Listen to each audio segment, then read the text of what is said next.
আমি আশা করছি ঝালকাঠির প্রত্যন্ত অঞ্চলে নির্দেশ করছেন ওয়াজাহিদু ফিল্লাহি নূতন বাংলাদেশ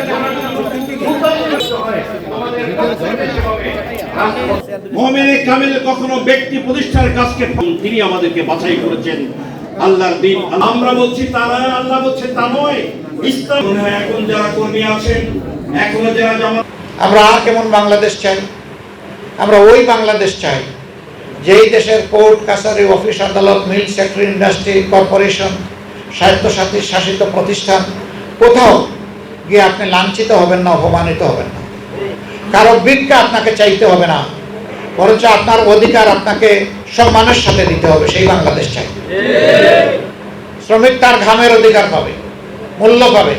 কৃষক তার মাঠে যে ফসল ফলায় তার মর্যাদা পাবে। অফিসার কর্মচারী আল্লাহকে ভয় করে কলম চালাবে। বিচারকের আসনে বসে মানুষের উপরে জুলুম করবে না। আমরা সেই বাংলাদেশ চাই। আপনারা কি এমন একটা বাংলাদেশ চান? আলহামদুলিল্লাহ, এই বাংলাদেশের স্বপ্ন আমরা দেখি। আমরা কথা দিচ্ছি, এ দায়িত্ব যদি আল্লাহ তাআলা আমাদেরকে দেন, আল্লাহ ভালো জানে, তাহলে জনগণের মনে অবশ্যই ভালোবাসা আল্লাহ পয়দা করে দেবেন।